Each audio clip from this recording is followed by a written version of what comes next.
안녕하세요. 한재용 파트너입니다. 오늘은 카카오그룹에 대한 내용을 다뤄보며 그들의 최대 강점과 그리고 그를 이용한 투자 전략 한번 알아보고 가도록 할게요.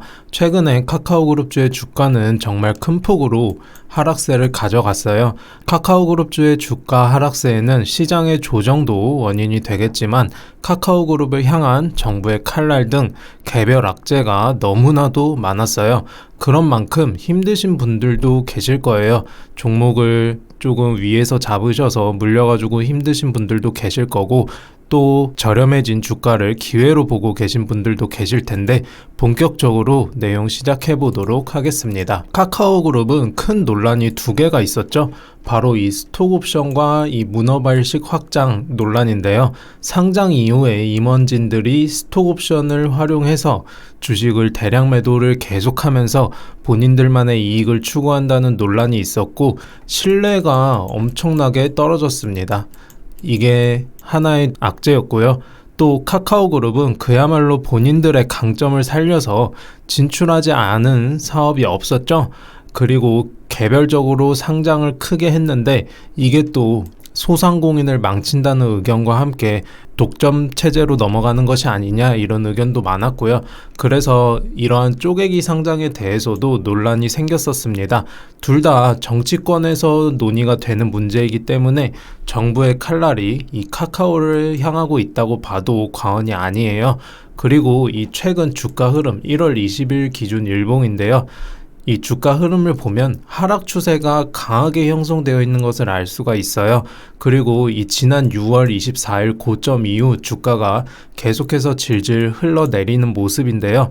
개인적으로 생각할 때는 이 7만원과 8만원 선까지는 열어둬야 되는 흐름으로 보고 있어요. 그리고 2022년 올해에도 논란은 계속되고 있고, 정권교체라는 중요한 이벤트가 있잖아요. 정권교체가 이루어진다면 카카오그룹이 타겟이 되지 않을까 하는 그런 불안감도 지금 주가에 작용하고 있는 모습입니다.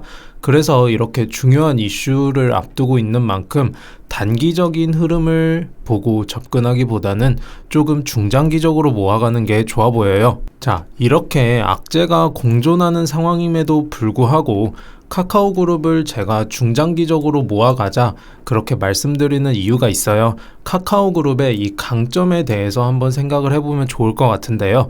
카카오의 장점은 이 카카오톡을 기반으로 한 이 막대한 이용자 수를 보유하고 있다는 거예요. 온 국민의 어플리케이션이라고 불릴 만큼 엄청난 이용자 수를 가지고 있는데요. 또한 이 이용자 수도 정체되어 있는 게 아니라 이렇게 조금씩 늘어나는 모습을 보이고 있어요. 그리고 카카오는 이러한 막대한 이용자 수를 바탕으로 엄청난 서비스들을 계속해서 런칭을 하고 있습니다. 그리고 아래 기사에서는 이 카카오의 가진 역량의 진가를 알 수 있는데요. 카카오뱅크 당시 출범 기사인데 출범 32시간 만에 K뱅크를 넘어섰다, 그런 내용이에요. K뱅크는 일단 국내 1호 인터넷 은행이었고요. 꾸준히 서비스를 확장하려는 노력을 지속했는데요. 근데 카카오뱅크가 출범한 지 32시간 만에 K뱅크를 넘어선 모습이에요. 카카오뱅크가 이렇게 성공적인 출범을 할 수 있었던 것은 바로 이 막대한 이용자 수에 있는 것입니다. 카카오톡 기반의 이용자 수가 없었다면 이런 결과를 당연히 보이지 못했겠죠. 즉 카카오의 강점은 결국 막대한 이용자 수를 바탕으로 한 이 플랫폼 기업이라는 거예요. 일단 왼쪽 자료 먼저 한번 보겠습니다. 카카오의 딜 목록인데 여기 보시면 M&A나 투자 등 엄청난 이렇게 딜 활동을 하는 그런 기업이에요. 이렇게 자신감 있게 딜을 진행할 수 있는 이유는 자체 플랫폼이 이용자 수가 엄청나다는 거겠죠. 어느 정도의 수요, 이 이용자 수를 바탕으로 해서 새로운 서비스를 런칭을 했을 때 어느 정도의 수요는 보장되어 있는 셈이니까 이렇게 공격적인 투자를 계속해서 할 수 있었던 겁니다.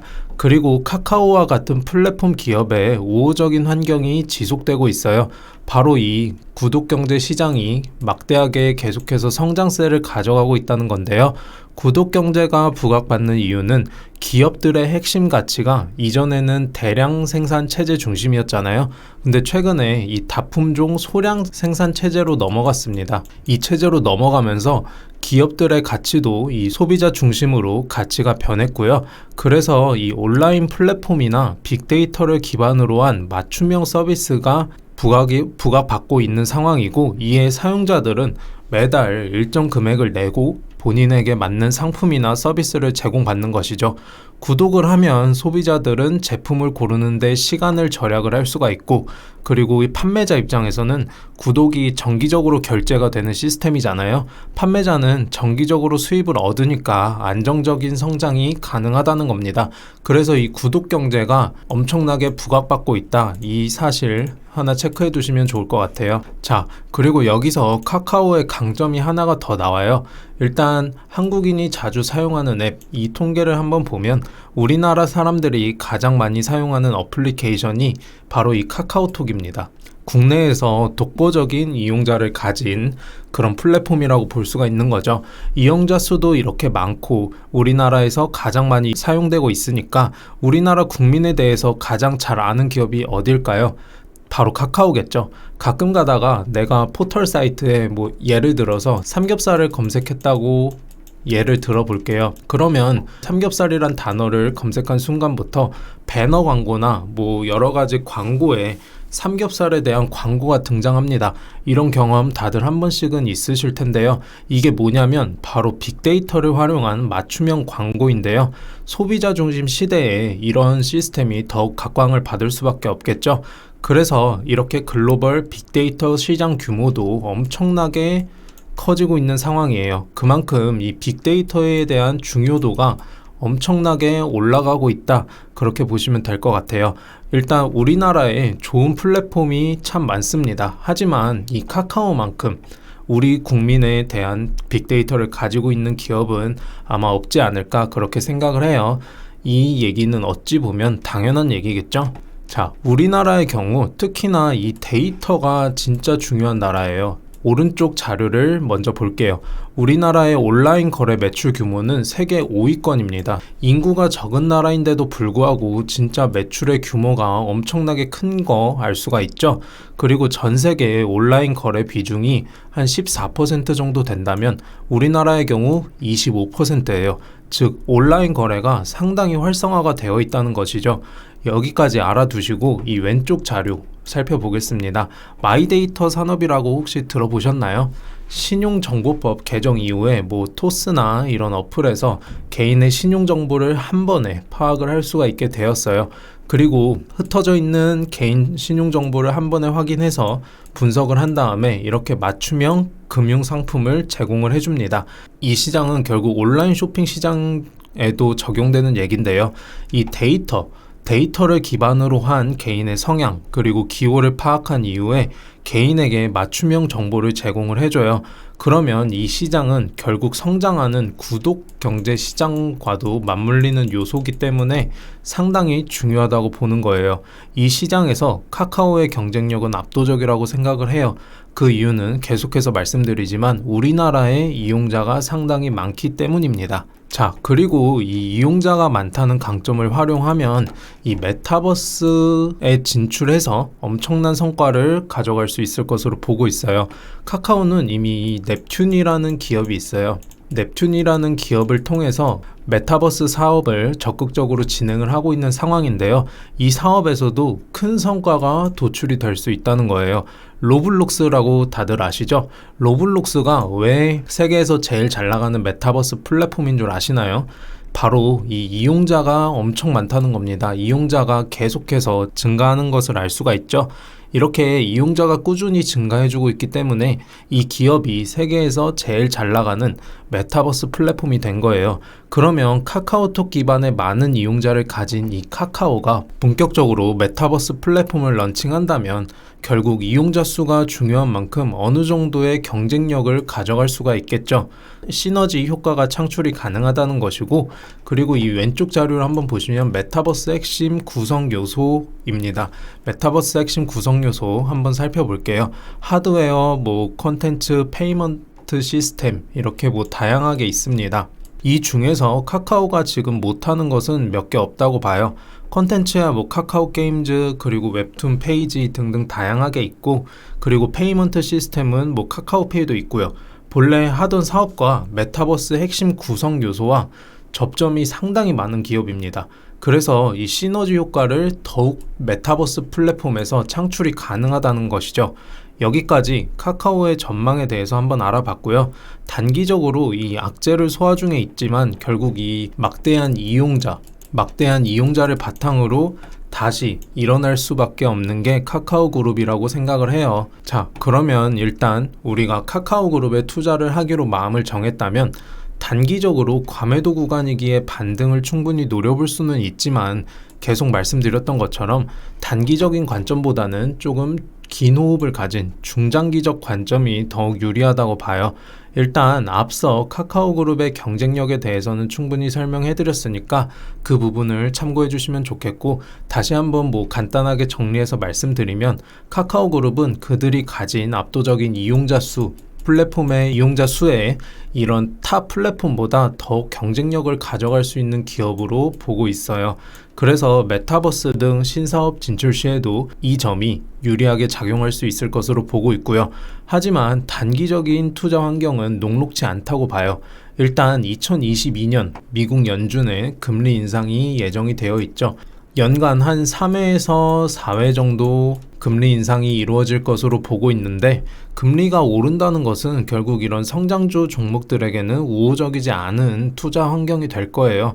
게다가 이 정부의 타겟이 카카오가 된 시점이며 정권 교체를 앞두고 있어서 이러한 불확실성에 주가는 영향을 받을 수 있는 가능성이 조금은 크다, 그렇게 보고 있고요. 그렇기 때문에 단기적인 관점은 추천드리지 않고 있습니다. 그러면 카카오그룹 종목 내에서도 가장 모아가기 좋은 종목이라고 생각하는 종목이 있는데요. 바로 이 카카오페이입니다. 앞서 말씀드렸듯이 카카오 플랫폼에 메타버스가 출시된다면 카카오페이가 당연히 그 메타버스 플랫폼 내에서의 페이먼트 서비스를 카카오페이가 하겠죠.